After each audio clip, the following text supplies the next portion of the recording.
Hi, so today we're going to be talking about the diet do's and don'ts when it comes to managing your PCOS. So stay tuned. This is Dr. Ndidi Ehim, and I help women who are suffering from PCOS because of weight gain, fertility issues, or hormonal imbalance, and I help them manage it naturally without using harsh medications. So I have a list here I want to go through today because I see a lot of people who are misinformed really when it comes to managing their polycystic ovary syndrome. And I want to attack that today. And we're just going to go through a few of them, about maybe 6 to 7 of them.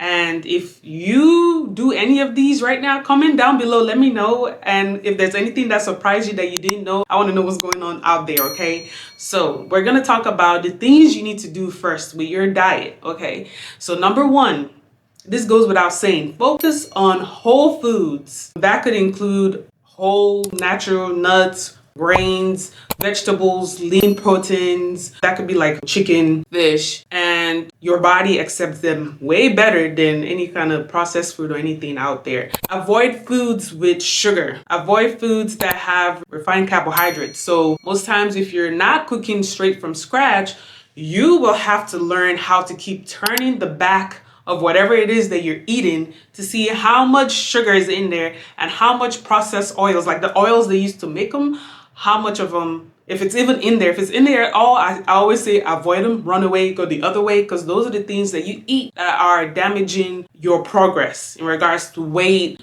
or making sure your hormones are balanced. All of those play an effect. So keep that in mind. And even when I say lean proteins, now let's look for chickens or fish that are like pasture raised or wild caught when it comes to fish, right? So just keep that in mind. Or if it's, meat, then grass fed. Those kind of things, that's what we're looking for.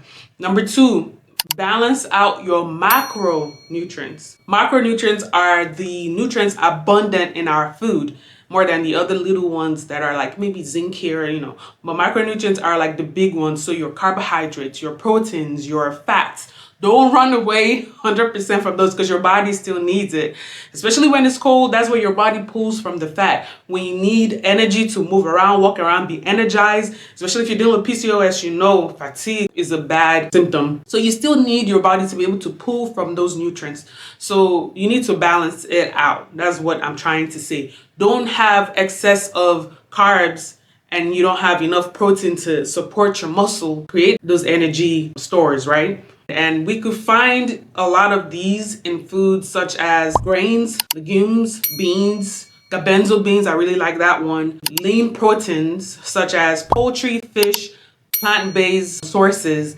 And you also want to find them in, when it comes to fats, like I said, don't run away from fats, okay? There are fats that you need, and there are places where you could get them from that are healthy options.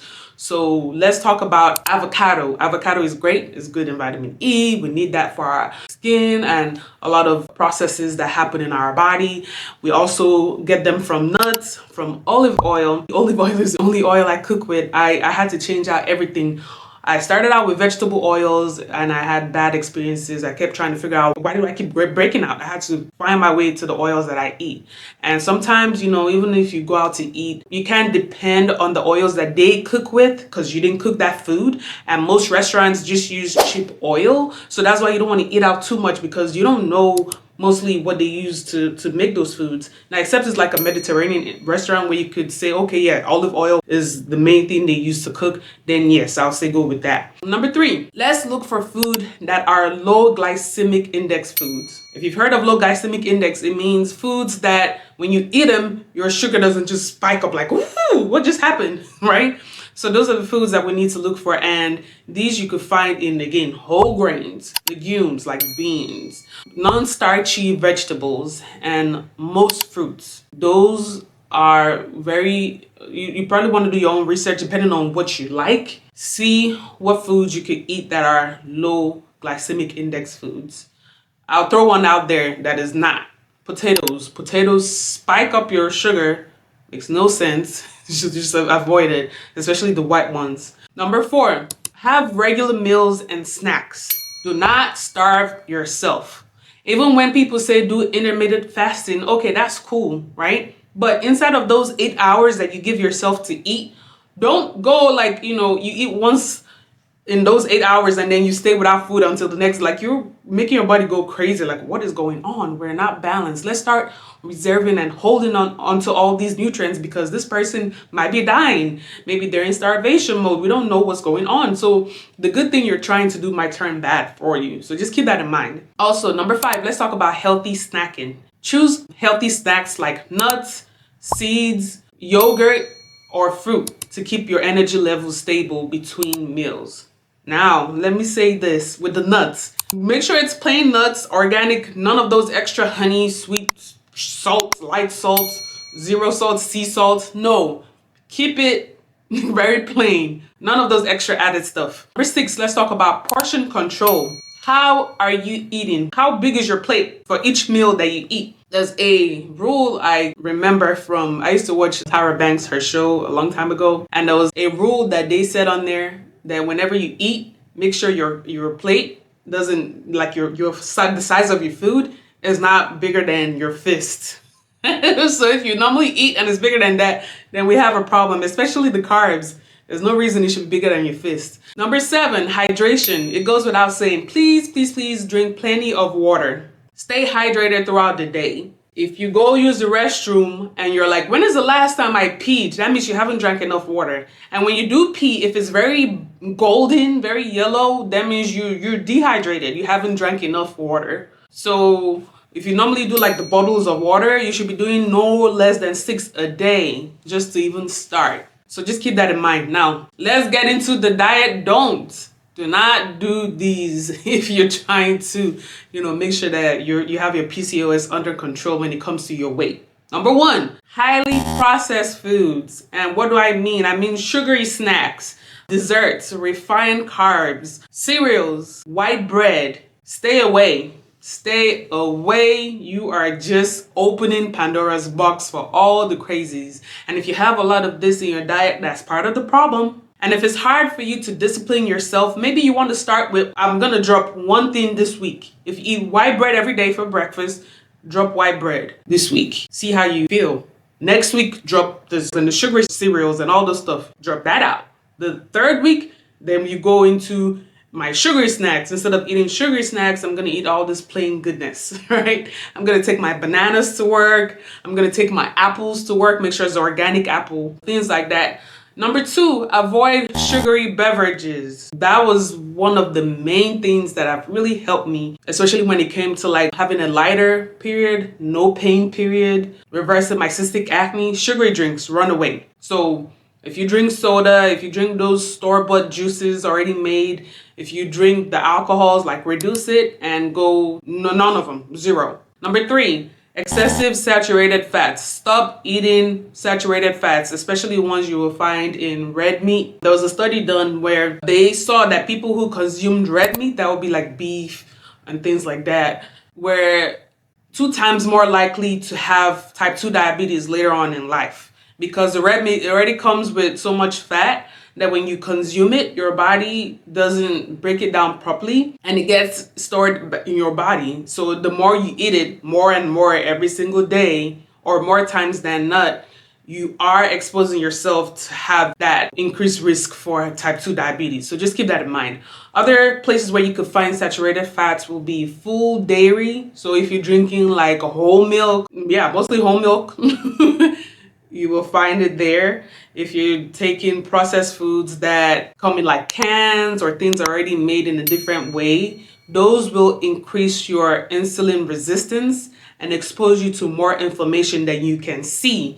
You won't be able to see the inflammation, but you'll be able to feel it inside of your body. So maybe your joints are hurting more. When you stand up, you're like, oh, my back. Now, when you go see the doctor, your doctor is telling you, well, your blood sugar is high, your cholesterol is high. What's going on? Those are signs of inflammation. Now, although you can't see them, but your body is telling you signs and showing you like, hey, we are getting inflamed because you keep eating this crap.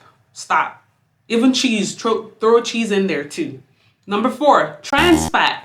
Run away from trans fat. Stop eating it. Avoid it. Don't do it. And this you could find in like deep frying. They hold an unnecessary excess amount of calories that you don't need it, right? Don't do the trans fat. It also doesn't support with the insulin. It also increases inflammation. Another one I want to make sure I cover, number 5, unhealthy cooking methods. Okay, I know we enjoy the deep fried chicken. We enjoy all those yummy goodness with the battered butter, all of that. But that cannot be your main staple. You can't eat that every day and every meal. You wake up in the morning, you put that in your mouth. In the evening, that's the last thing you're eating. You do it again tomorrow because the food remains and you keep carrying over. Or you're going for lunch and that's the cheapest food you can afford. So you go over there and you buy it every day during your lunch. Let's stop. You can't stop with the trans fat. Especially the oils that they cook these things in. It just exposes the food to a high amount of the fat levels and it's affecting us. That's why we can't lose the weight. The last thing I want to talk about is caffeine and alcohol. Oh my God, I know a lot of people are going to hate me right now. They're like, oh my God, don't say caffeine and don't say alcohol. I need my morning coffee. I'm not awake until I drink coffee. And people are like, alcohol just makes me calm down. It's the end of the day. I need to wind down. I need my alcohol. Guys, it affects your hormones. They both do. I'm not even gonna lie to you. Your hormones will be imbalanced. And this goes with your estrogen. The testosterone is all over the place. And now you're trying to figure out, I'm not getting pregnant.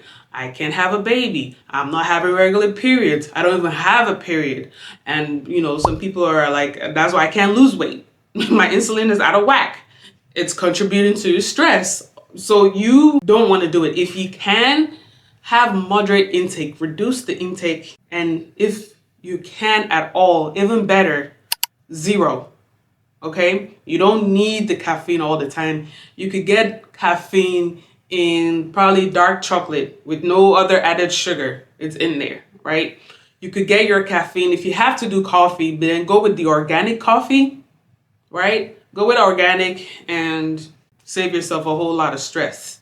And the alcohol, not every day, maybe once in a while. It's a party, it's an occasion, okay.